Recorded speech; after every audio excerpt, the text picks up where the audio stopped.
kita data perusahaan mana yang sudah, perusahaan mana yang belum itu harus jadi sasaran kita untuk terlaksana kerjasama.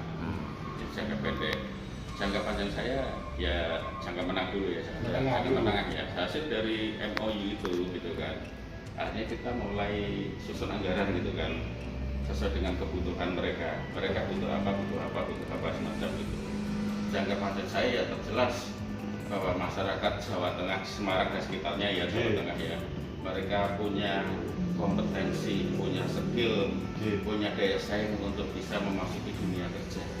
Kita tahu 2030 ya kan, katanya Indonesia akan ada surplus demografi, bonus demografi, di mana 70% penduduk kita adalah usia produktif. Bagaimana mungkin kita dengan dibekali keuntungan itu akan menjadi kekuatan luar biasa kalau usia produktif tidak kita bekali dengan kompetensi tadi. Nah, makanya kami di sini tidak bekerja sendiri, kita juga bekerja dengan BLK UPND, ya kan. Kemudian kita juga ini lagi fokus menanam BLK di tiap desa, bukan hanya daerah, tiap desa gitu kan, dengan BLK komunitasnya. Ya, Jadi program Kemenaker lah ya, program Bupati itu kan. BLK komunitas. Iya, BLKK betul. Itu program Bu Menteri yang saya sangat salut sekali dan saya sangat senang gitu kan. Itu tiap-tiap kampung-kampung nanti akan muncul BLK, mereka butuh skill apa kita berikan mereka. Itu saya senang sekali. Kemarin saya baru hadir di sebuah desa, di sana banyak petani kopi. Nah, ternyata sudah muncul BLK komunitas dengan kejuruan barista. Nah, kenapa barista? Karena ini betul-betul jembatan juga ini, di Batang dan sekitarnya Pekalongan Kendal muncul kedai kopi, kafe kopi menjamur, dan itu mereka semua butuh barista. Bukan hanya di Batang, Pekalongan Kendal, Jawa Tengah ternyata juga muncul, Indonesia juga muncul, bahkan mungkin saya yakin dunia muncul kafe kedai kopi baru yang butuh barista. Ini salah satu contoh saja bagaimana kita melihat potensi di situ. Yang lain kita kemarin juga melihat ada, kemarin kita juga ke Borobudur. Nah, Borobudur bagaimana kita bisa menopang kawasan wisata di sana. Borobudur itu Magelang ya? Iya, Borobudur Magelang. Iya, Magelang. Borobudur salah satu prioritas pengembangan pariwisata nasional. Nah, kita juga ingin berperan di sana. Sebenarnya kita ingin memberikan banyak ke sana, cuman saya lihat sisi anggaran, Pak, kita mampunya hanya satu paket, Pak. Ini lebih banyak, tapi ya lah tahun ini. Oke, saya minta tahun depan banyak ini. Kita ke sana kemarin ketemu dengan para perajin handicraft, souvenir, ya kan, oleh-oleh, ya. Souvenir ya. Iya, betul. Nah, kita kerjasama dengan komunitas tertentu di sana, kita berikan pelatihan bagaimana membuat souvenir handicraft tadi yang bagus lah, yang cantik lah, yang bisa untuk menopang keberadaan Borobudur sebagai daya tarik wisata macam itu. Ini salah satu contoh. Ya, ini tahun 2021 BPK Semarang ini kedepannya pelatihannya siswanya sudah dirancang belum? Terobosan yang akan Bapak Heru buat? Iya, ada yang bersifat reguler memang ya, ada reguler. Jadi di sini memang kejuruan unggulannya hanya ada dua. Satu, sebenarnya awalnya namanya German Apparel, Apparel, ya. Kemudian teman-teman nampaknya lebih ingin mendorong fashion teknologi, oke lah, nggak masalah, intinya sama itu. Kembang ya. Iya, betul. Ya memang kalau German Apparel kan arahnya lebih ke pabrik-pabrik industri gitu ya. Kalau fashion itu bisa kewirausahaan swasta, ke usaha publik dan sebagainya. Ya, dan sebagainya itu. Satu bisnis manajemen di sana juga sub pelatihannya banyak banget. Oke, itu yang reguler barangkali itu yang harus kita jalankan. Tapi bagaimana terobosan saya? Jadi tadi saya melihat bahwa banyak pabrik-pabrik yang akan bermunculan di Jawa Tengah ini, terutama kayak ini. Di sana apakah skill yang dibutuhkan itu hanya German Apparel, hanya manajemennya, tadi bisnis manajemennya? Tidak. Saya yakin akan banyak pabrik-pabrik yang di luar kemampuan kami gitu kan. Disitulah saya sudah berkonsultasi dengan bapak-bapak di Jakarta sana. mungkin nggak kami membuka kejuruan baru di luar dua tadi ya. Dan memberikan cukup ruang, kenapa tidak gitu kan. Memang pelatihan yang ideal yang memang akan kita kembangkan adalah kamu butuh apa, butuh dilatih apa. Bukan saya punya instruktur ini, punya sarana ini, kami ingin melatih ini, apa gunanya kita itu berikan pelatihan tapi nyatanya nggak berguna gitu kan. Penting Anda butuh apa, kita berikan apa. Barangkali pertanyaannya, loh apa instrukturnya ada, loh apakah syarat-syaratnya ada, itu ternyata bisa diatasi. Instruktur kalau sampai di sini nggak ada, kita bisa menggunakan instruktur yang lain dari BLK yang lain, dari swasta bisa kita libatkan untuk jadi instruktur. Sarpras bagaimana kita bisa melaksanakan kerjasama? Tadi kan ada MOU ya. MOU. Ketika pabrik A butuh pelatihan spesifikasi A, kita di sini nggak punya. Yang punya kan pabriknya kan alatnya, ya kita latihan dengan alat-alatnya pabrik A tadi gitu kan. Nah di situ itu tuh ketemunya MOU tadi itu di situ gitu kan. Jadi kita nggak akan kesulitan, nggak ada salahnya, nggak ada instrukturnya, enggak, kita tetap semua itu bisa kita atasi. Semacam itu. Jadi itu barangkali terobosan akan saya lakukan, kita akan laksanakan pelatihan di luar reguler yang tadi itu, semacam itu. Artinya ini terobosan maksudnya Pak Heru ya? Iya dong. Karena kan itu hal-hal pakemnya, di luar pakem gitu kan. Out of the box lah barangkali. Betul. Bagaimana mengenai strukturnya Pak? Apakah mencukupi untuk kedepannya? Iya. Strukturnya. Iya. Kalau dari sisi kebutuhan kami saja, ya kan. Kebutuhan kami kan sebenarnya secara reguler tadi kan hanya garment apparel atau fashion teknologi, business management. Itu kalau saya melihat ya dari sisi jumlah barangkali tercukupi lah barangkali, tapi dari sisi kualitas ya saya yakin akan kurang terus gitu kan. Itu yang akan terus kita tambah, baik dari orangnya kita upgrade ataupun kalau kurang di spesifik tertentu ya kita tidak ada salahnya juga mendatangkan itu dari sisi instruktur untuk kegiatan reguler tadi ya, yang fashion teknologi dan yang manajemen. Tapi untuk bagaimana dengan jurusan-jurusan baru gitu kan, apakah kita ada, itu tadi kan saya bilang kekurangan instruktur bisa kita libatkan dari BLK yang lain, bisa BLK daerah, bisa BLA atau BLK swasta, LPK swasta, atau mungkin bahkan dari perusahaan tersebut gitu kan, yang bisa kita rekrut jadi instruktur semacam itu. Yang menjadi yang buat Bapak di jenis penambahan daripada yang sudah ada, apa rencananya ide Pak Heru yang mau dibuat di PPK Semarang ini? Kan saat ini ada dua, kan, fashion sama bisnis. Oh, di sini ya? Oke, paling nggak kan ini kita unggulannya fashion teknologi. Ya. Jelas kita akan memperkuat brand itu kan jadi berbeda kan. Jelas kami akan membuat branding itu. Fashion teknologi kita barangkali hilirnya adalah bentuk fashion festival itu kan. Ketika festival kita apakah hanya cuma pakai baju saja gitu kan? Enggak, ternyata kita butuh make up, tata rias, kan? Mungkin sepatu dan sebagainya. Paling dalam waktu dekat ini kita akan melaksanakan program pelatihan yang berhubungan dengan tata rias kecantikan. Iya, macam itu. Dan itu sangat jadi berkaitan dengan desainer dan betul. Masa kita hanya cuma pakai baju gitu kan? Itu yang bagus dari Pak Heru ya. Iya. Kemudian dari sisi bisnis manajemennya bagaimana gitu kan? Itu nanti masih akan kita evaluasi. Di sini ada apa? Di pasar kerja itu ada apa? Itu memang harus kita lakukan. Saya belum melaksanakan itu. Saya akan melaksanakan evaluasi itu. Di pasar kerja itu butuhnya apa? Apakah dari kejuaraan yang kita ciptakan itu sudah mampu mencukupi kebutuhan tadi? Gitu ya. Manakala ternyata sebenarnya banyak butuh ini, kita belum ada, itu yang akan kita adakan semacam itu. Sekali lagi itu melalui proses dan kita masih butuh waktu untuk bisa mengevaluasi dulu sehingga akan muncul terobosan yang bisnis manajemen. Itu yang Pak Heru ajukan ke pusat itu, yang penambahan tadi untuk di BPK. Iya, itu jelas, itu sudah jadi rancangan kami. Tapi di luar itu tadi kebutuhan perusahaan yang tadi perusahaan swasta yang ketika berhubungan dengan kami itu juga tetap akan kita lanjutkan juga.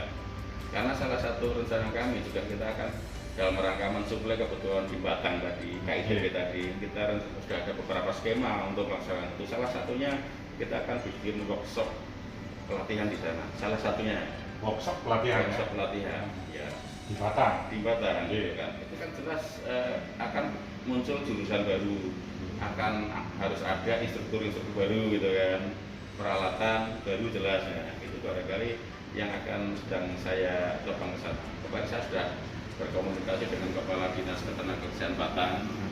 Mereka sudah sepakat nanti dengan ajak ketemu manajemen KITB. Di sana ada perusahaan apa saja, butuh tenaga apa saja. Nah, nanti kami itu ya BLK BLK Semarang dan BLK Batang itu nanti akan bekerjasama untuk bisa masuk ke perusahaan. Ya, artinya Bapak latih siswa di sini penempatannya sudah ada nantinya kan? Oh iya. Nah, seperti yang mesin jahit yang dilatih ini, Iya. berarti sudah ada penempatan daripada Enggak. siswa-siswa yang sudah lulus itu kan? Iya, jadi ini yang kita latih kemarin kan PPK-nya itu jurusan lebih ke banyak di fashion technology.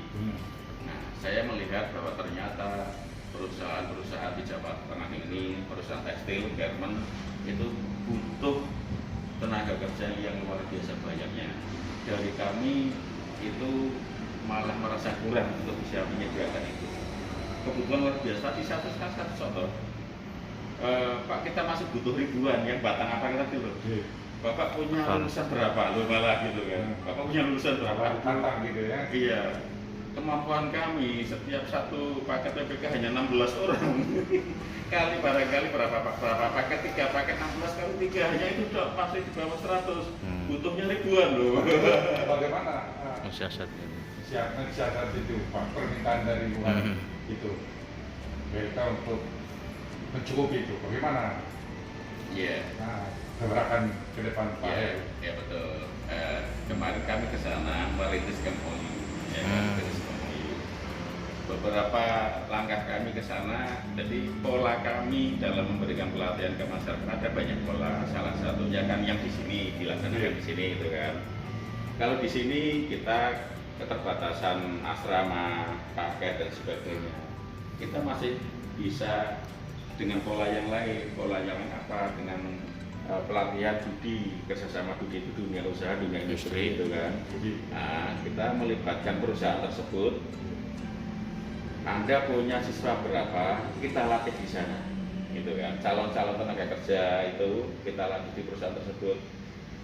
Itu skema kedua, gitu kan. Kalau ke sini, ya oke lah, nggak masalah. Tapi kan kemampuan kita terbatas. Ke sana barangkali di sana bisa banyak, gitu kan. Itu kan kedua.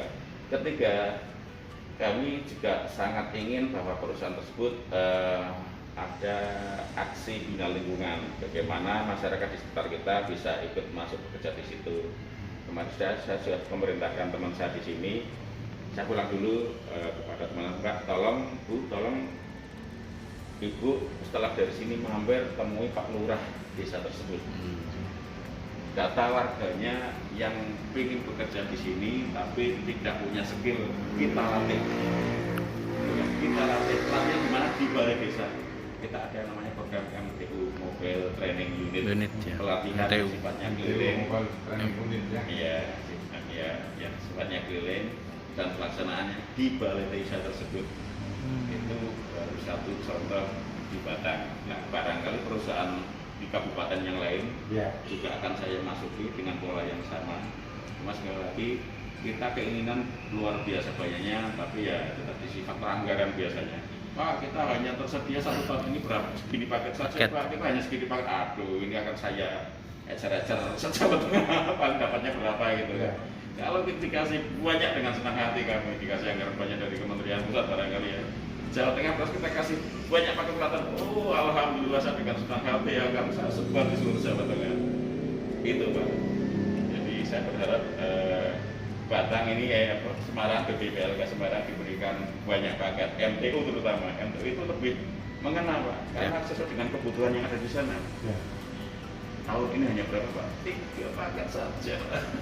Tahun ini hanya 3 paket. Tahun ini di sini 3 paket. MTU hanya 3 saja, itu bayangkan. Apa artinya 3 dengan kebutuhan se-Jawa Tengah? Ya ya kan. Begitu luas ya. Iya, saya pengen 100 minimal.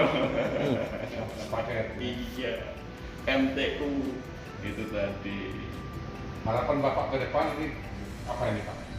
Harapan Ya, untuk BPPK Semarang. Pengembangan. Iya. Pengembangannya.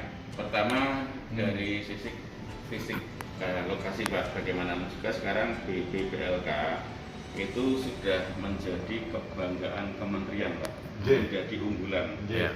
Kita ingin tampilan fisik di sini juga mendukung semua itu. Kita sudah punya yang namanya master plan gedung dari mulai depan, pagar depan sampai pojok belakang. Harapan saya itu bisa segera terwujud. Di belakang sini tadi Bapak lewat itu masih asrama orang kan ya. Ada rencana kami. untuk renovasi itu? Jelas. Oh. Rencana di belakang sini kita buat Oh, galeri Pak. Galeri. Oh, galeri. Iya, galeri. Wacananya tahu? Sudah pernah lihat gambarnya belum? Pak? Sudah. Mas, sudah pernah lihat? Ditampilkan galeri di sini. Ditampilkan galeri. Kapan rencananya untuk membangun galeri? Ya, master plan sudah kita buat, DID sudah kita buat. Anggarannya sudah ada juga. Nah, sebenarnya Rencana. hanya faktor anggaran dan kemampuan kami. Kemampuan kami itu pengelola di tingkat sini. Ya, tapi perencanaan sudah. Sudah ada. Sudah ada. Ya. Jadi di depan belakang sini akan ada galeri fashion teknologi dengan model bangunan Nusantara dan dunia di sana. Kenapa dunia? Karena kita juga di sini rencana ada pelatihan dari manajemen, kita akan juga mengembangkan. Sementara ini baru Jepang. Kita juga ingin ada Korea Dari negara-negara luar lagi. Iya, terutama Asia, Korea, Mandarin, Cina, ya kan Inggris jelas itu kan personal internasional. Jadi tadi Pak bilang nanti terobosan baru Pak, itu juga bahasa akan saya kembangkan. Bukan hanya Jepang. Kita pengen bahasa Mandarin, Cina, Korea karena kebutuhan industri di sini. Batang apa tadi Pak? Batang KITB tadi kan perusahaan Korea masuk, Cina masuk, mereka butuh ahli bahasa. Betul itu, sangat betul. Makanya saya langsung pikir, waduh, ini saya harus segera diangkat jurusan Cina dan Korea ini. Itu juga terobosan saya nanti itu kan. Tetapi saya bilang terobosan apa? Itu salah satunya. Tadi saya lupa menyampaikan bahasa. Itu akan kita kembangkan di sini. Nah sampai ke belakang sana juga akan kita permak lagi gitu kan. Kita akan bikin tambahan gedung asrama. Ini baru ada 2 gedung asrama ini. Nah kita pengen nambah lagi biar kita bisa menampung juga. Ini luas BPLK ini kan 6 hektar. Iya, 6 hektar. 6 hektar ya. Itu sangat luas ya. Ya, ke depannya kan seperti yang Bapak bilang akan dibangun galeri ya. Iya. Iya, ini galeri itu hanya di sebagian saja Pak. Sebagian dari belakang tembok ini sampai masjid tadi, sampai masjid tadi ya, ada masjid ya. Sampai sana itu untuk galeri. Nah ke belakang itu akan masih kita tata lagi. Apalagi kalau sudah bagus hanya tampilan permak wajah saja lah gitu kan. Kemudian tadi akan tambahan ada gedung asrama baru di sana, juga tempat ibadahnya kita permak juga gitu kan, kita renovasi juga. Pagar depan juga akan kita lebih percantik lagi gitu kan. Ya dengan corak ornamen yang bisa menggambarkan di dalamnya. Kita fashion teknologi ya, nanti coraknya fashion teknologi juga gitu kan, semacam itu. Ya.